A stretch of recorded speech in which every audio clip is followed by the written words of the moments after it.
নমস্কার। আজ আমরা আলোচনা করব ইতিহাসের মহাজনপদ কালকে নিয়ে। এই মহাজনপদ কালে সবচেয়ে গুরুত্বপূর্ণ একটা শহর হয়ে উঠেছিল, একটা গুরুত্বপূর্ণ জায়গা হয়ে উঠেছিল মগধ। মগধ মগধে কি অনেক রাজবংশ শাসন করে। অনেক রাজবংশ যখন শাসন করছে, সেই প্রথম রাজবংশ হিসেবে বৃহদ্রথ বংশ নাম উঠে আসে। এই বৃহদ্রথ বংশের কে করেছিল? বৃহদ্রথ বংশ যে বংশটা ছিল, তার শাসন কে ছিল? জরাসন্ধ।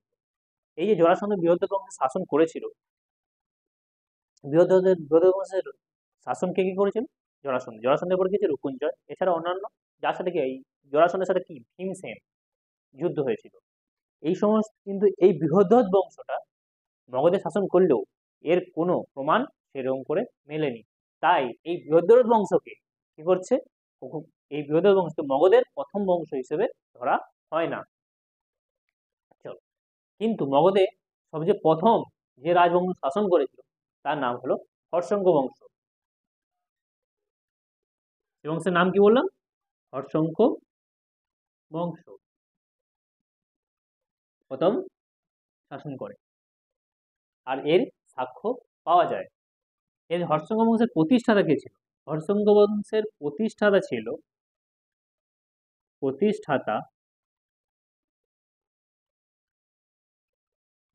কে? হর্ষঙ্ক বংশের প্রতিষ্ঠাতা ছিল হচ্ছে বিম্বিসার। কে ছিল? বিম্বিসার। এটা হচ্ছে আমাদের ভারত।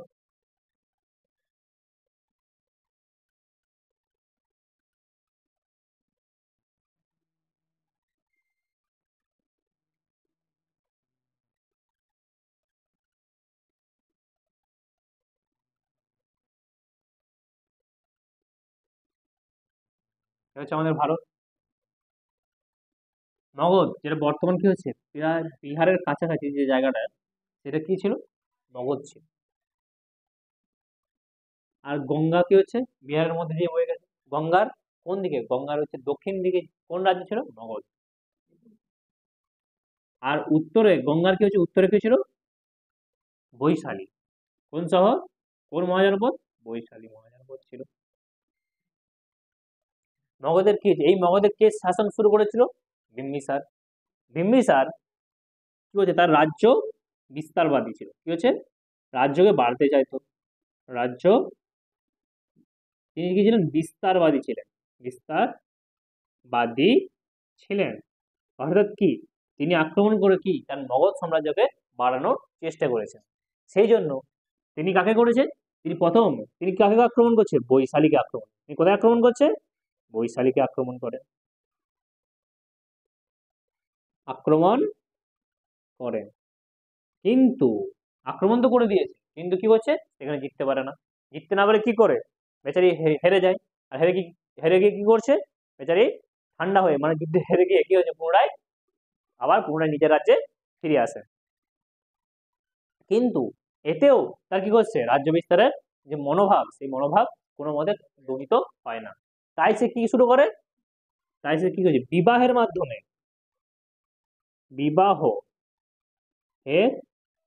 মাধ্যমে কি করছে? রাজ্য বিস্তার করে। রাজ্য বিস্তার করে। বিম্বিসার কি করছে?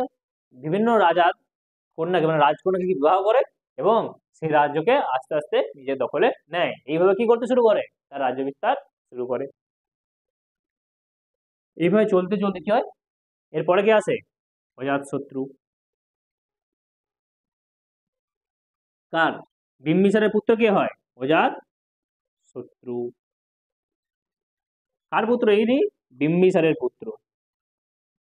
বিম্বিসারের পুত্র ছিলেন কে? অজাতশত্রু। যখন এর বয়স হয় অজাতশত্রু, তখন কি করছে? এদিকে বিম্বিসার কি করছে? বিবাহের মাধ্যমে কি করছে? আগ্রা নিজের রাজ্যকে বাড়াচ্ছে। কিন্তু বেচারি অজাতশত্রু কি করছে? অজাতশত্রু কি করছে? যখন সিংহাসনে কি বসতে পারছে না, আর কি হচ্ছে, এর বয়স দিনকে দিন কি হচ্ছে? বাড়ছে। বেচারির কার উপর রাগ হচ্ছে? পিতা বিম্বিসারের ওপর। সেজন্য কি করে? অজাতশত্রু কি করছে? অজাতশত্রু কি করছে? পিতৃ হত্যা করছে। কি করছে? নিজের বাপকে হত্যা করছে, অর্থাৎ পিতৃ হত্যা করে কি করছে? সিংহাসনে বসছে। পিতৃ হত্যা করে কি করছে? সিংহাসনে বসেন। ক্লিয়ার? তিনি পিতৃ হত্যা করে সিংহাসনে বসেন। ও এর সাথে কোন উপাধি ধারণ করেন? ও কুনিক উপাধি ধারণ করেন। মনে থাকবে, প্রশ্ন আছে কুনিক উপাধি কে ধারণ করেছিলেন? কুনিক উপাধি ধারণ করেছিলেন অজাতশত্রু। মনে থাকবে, আশা করি মনে থাকবে। চলো, এবার তিনিও কি করছে? অজাতশত্রু কি করছে? অজাতশত্রু কি করছে? বিবাহের মাধ্যমে রাজ্য বিস্তার করছে। বিবাহের মাধ্যমে কি করছে? রাজ্য বিস্তার করে। রাজ্য বিস্তার করে। ও কি করছে? শুধু বিবাহের মাধ্যমেই নয়, কি তিনি অন্য রাজ্যের উপর আক্রমণও করে। অজাতশত্রু কি করছে? যখন অজাতশত্রু মগধের সিংহাসনে বসছে, তখন অজাতশত্রু কি করছে? পুনরায় কাকে আক্রমণ করছে? বৈশালীকে আক্রমণ করছে। যখন বৈশালীকে আক্রমণ করছে, অজাতশত্রু কাকে পরাজিত করছে? বৈশালীকে পরাজিত করছে। আর পরাজিত করে কি করছে? বৈশালীকে কে পরাজিত করছে? অজাতশত্রু। এবং কি হচ্ছে? এই মগধ মগধ এই হর্ষঙ্গ বংশের মগধের রাজধানী কি ছিল? রাজগৃহ। কি ছিল? রাজগৃহ। এই অজাতশত্রু রাজগৃহকে কি করছে? দুর্গ দ্বারা ঘিরে দিচ্ছে। কি করছে? দুর্গ দ্বারা ঘিরে দেয়। এছাড়াও তিনি রথ, মুসল ও মহাশিলাকণ্টক নামক অস্ত্রকে তিনি ব্যবহার করতেন। কে ব্যবহার করতেন? অজাতশত্রু। এরপর অজাতশত্রুর পর কি হচ্ছে? হর্ষঙ্ক বংশের সিংহাসনে বসেন অজাতশত্রুর পুত্র উদয়ন। কে বসছে?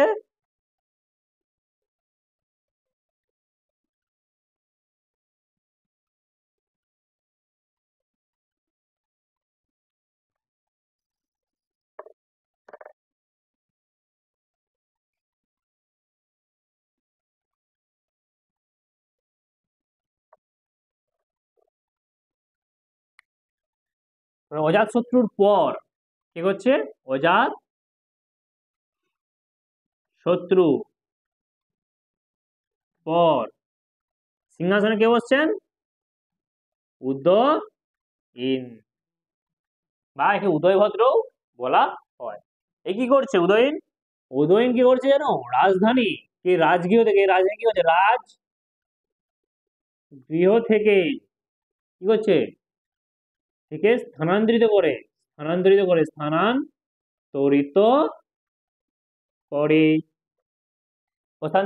কাকে রাজধানী বানায়? ও পাটালিপুত্রকে রাজধানী বানায়। পাটালি পুত্রকে কি হচ্ছে? রাজধানী তৈরি করে। অর্থাৎ এই পাটালিপুত্র শহরের নির্মাণ কে করেছিল? পাটালিপুত্র শহরের নির্মাণ করেছিল উদয়ন বা উদয়ভদ্র। মনে থাকবে।